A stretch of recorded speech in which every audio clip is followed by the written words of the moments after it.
नमस्ते दोस्तों, मैं हूँ शीना।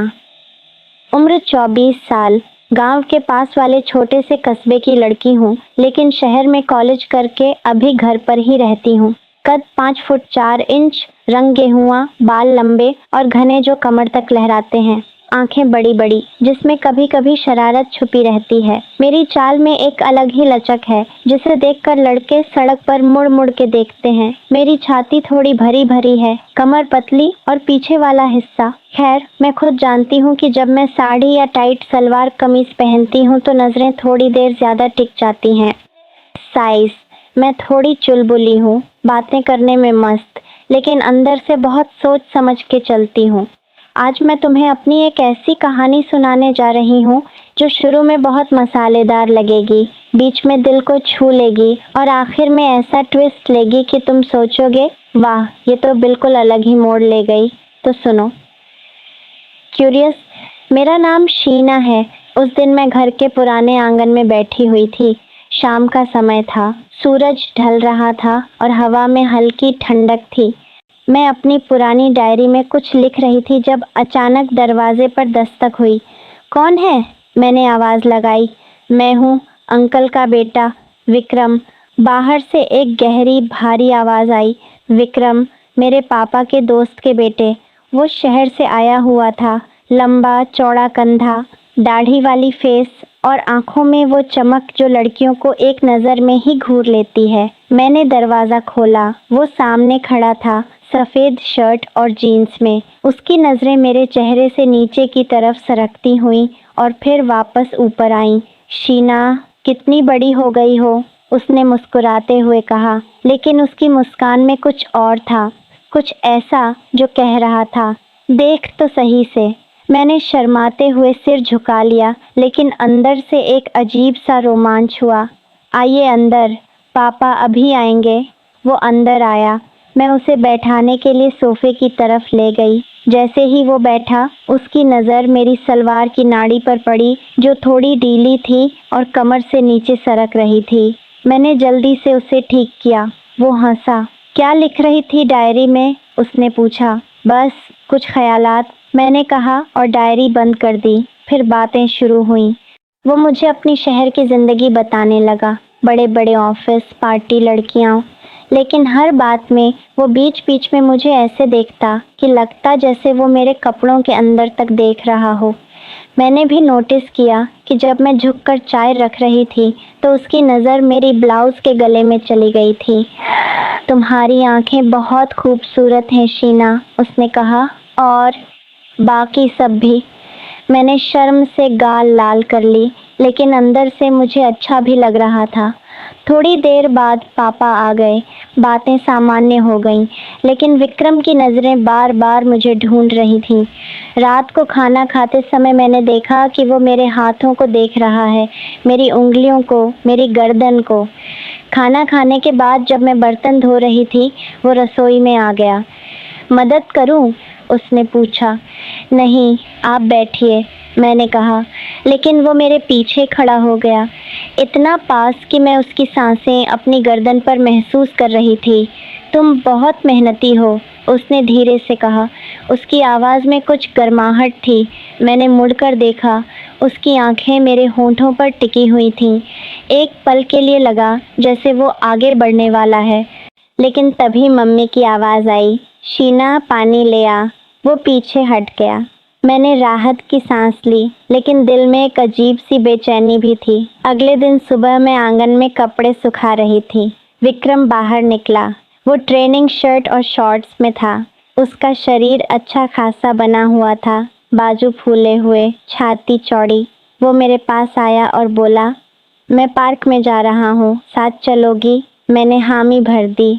हम दोनों निकल पड़े। रास्ते में वो मुझे अपनी ज़िंदगी की बातें बताता रहा, लेकिन बीच बीच में वो ऐसे सवाल पूछता, तुम्हारा बॉयफ्रेंड है क्या? या इतनी खूबसूरत लड़की अकेले कैसे रहती है?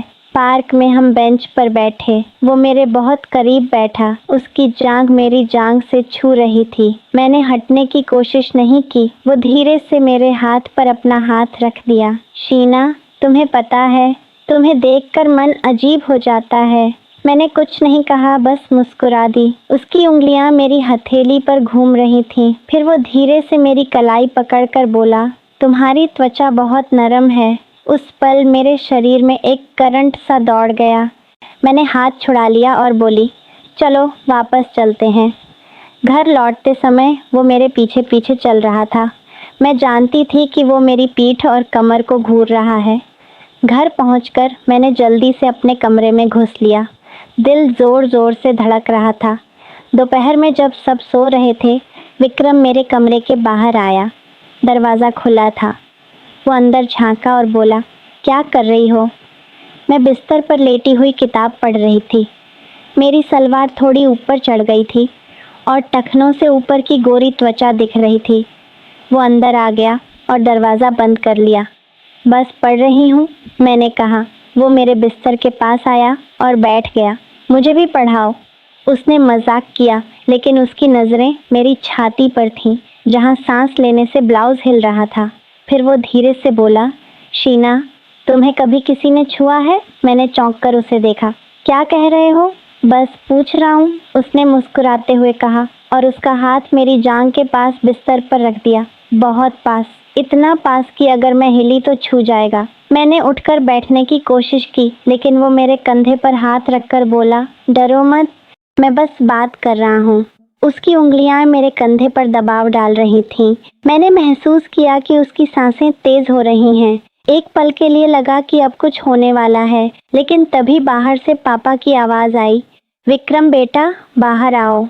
वो उठा और बाहर चला गया। मैं वहाँ लेटी रह गई। शरीर में गर्मी थी, लेकिन मन में डर भी था। शाम को हम सब छत पर बैठे थे। हवा चल रही थी। विक्रम मेरे बगल में बैठा था। अंधेरा हो चुका था। उसने धीरे से अपना पैर मेरे पैर से सटा दिया। मैंने हटाया नहीं। उसकी उंगलियां अंधेरे में मेरी कमर पर आ गईं और हल्के से दबाईं। मैंने सांस रोकी। तुम बहुत अच्छी हो शीना, उसने कान में फुसफुसाया। मुझे तुम्हारे साथ बहुत अच्छा लगता है। मैंने कुछ जवाब नहीं दिया, बस दिल में एक अजीब सी उत्तेजना थी। रात को मैं सोने नहीं पा रही थी। विक्रम का कमरा मेरे बगल वाला था। दीवार पतली थी। मैंने सुना कि वो करवट बदल रहा है। फिर अचानक मुझे लगा जैसे कोई मेरे कमरे के दरवाजे पर है। मैं डर गई, लेकिन दरवाजा नहीं खुला। शायद मेरी कल्पना थी। अगली सुबह मैं नहाने के बाद अपने बाल सुखा रही थी।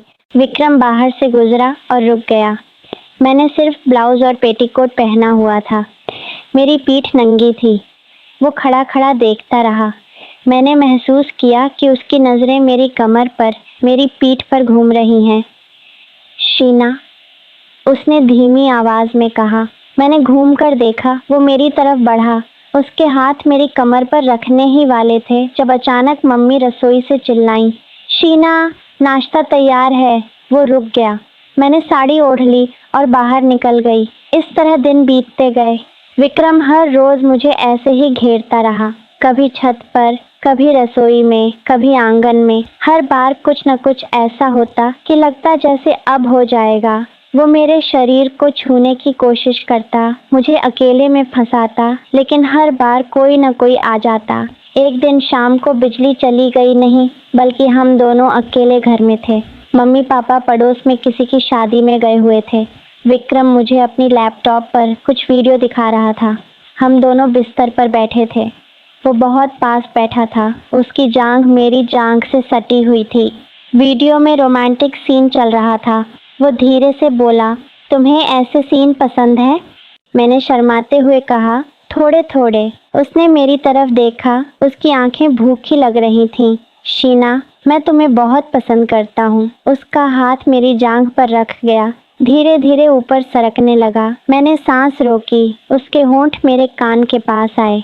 तुम्हारा बदन बहुत सुंदर है। मैंने उसे रोका नहीं, लेकिन ठीक उसी पल बाहर से किसी की बाइक की आवाज आई। पड़ोसी अंकल वापस आ गए थे। विक्रम ने हाथ हटा लिया। इस तरह कई दिन बीते। हर बार वो मुझे छूने के करीब आता, लेकिन कुछ न कुछ हो जाता और वो रुक जाता।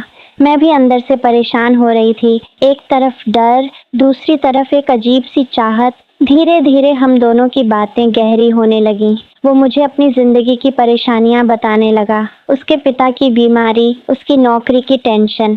मैं उसे सुनती और समझाती। वो कहता, तुमसे बात करके मन शांत हो जाता है शीना।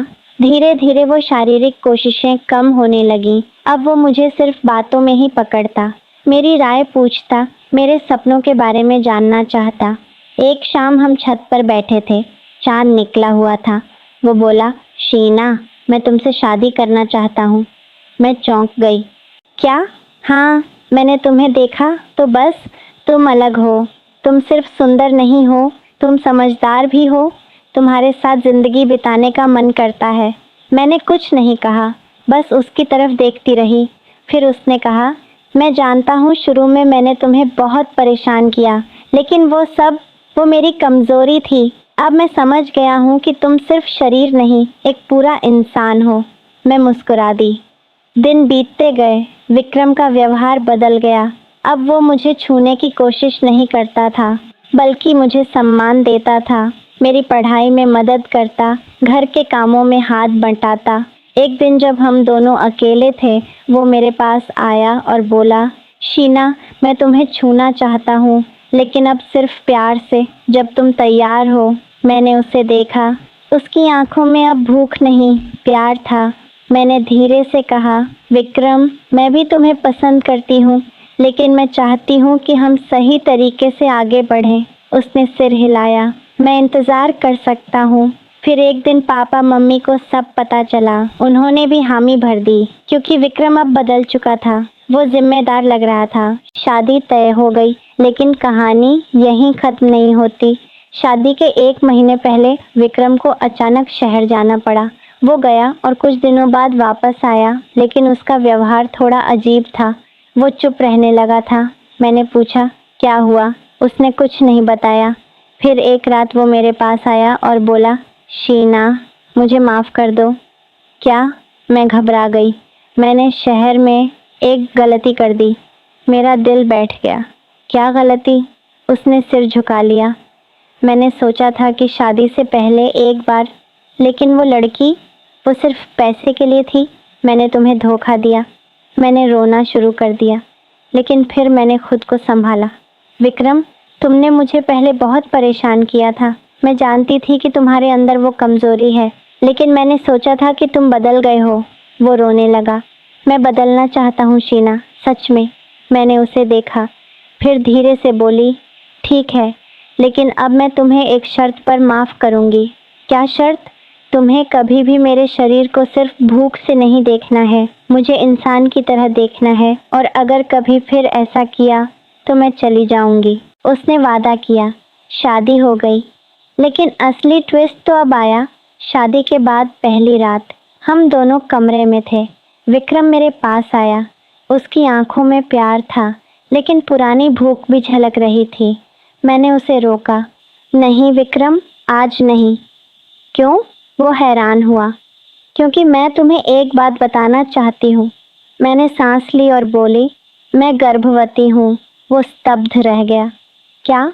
हाँ, लेकिन ये तुम्हारा नहीं है। अब वो पूरी तरह टूट गया। शीना, ये क्या कह रही हो? मैंने मुस्कुराते हुए कहा, डरो मत, ये मजाक है, लेकिन ये सिखाने के लिए कि अगर तुमने मुझे धोखा दिया तो मैं भी दे सकती हूँ। लेकिन मैंने नहीं दिया, मैं तुम्हारी हूँ। वो मुझे देखता रह गया, फिर हंसने लगा। तुम बहुत चालाक हो शीना। मैंने उसे गले लगाया और बोली, अब से हम दोनों एक दूसरे को सिर्फ प्यार से देखेंगे, न भूख से, न सिर्फ शरीर से। और उस रात हमने सिर्फ बातें की, प्यार की, सपनों की, आने वाले कल की। कहानी खत्म होती है यहीं, लेकिन मोड़ ये है कि शुरू में जो लग रहा था कि ये सिर्फ शारीरिक आकर्षण की कहानी है, वो आखिर में प्यार, समझ और सम्मान की कहानी बन गई। थारकी लोग शुरू में मज़े लेते रहे होंगे कि अब हो जाएगा, लेकिन आखिर में उन्हें भी लगा होगा कि वाह, ये तो सच्ची कहानी है। और अच्छे लोग शुरू से ही समझ गए होंगे कि ये रिश्ते की गहराई की कहानी है। तो दोस्तों, ये थी मेरी कहानी। अगर तुम्हें अच्छी लगी तो बताना।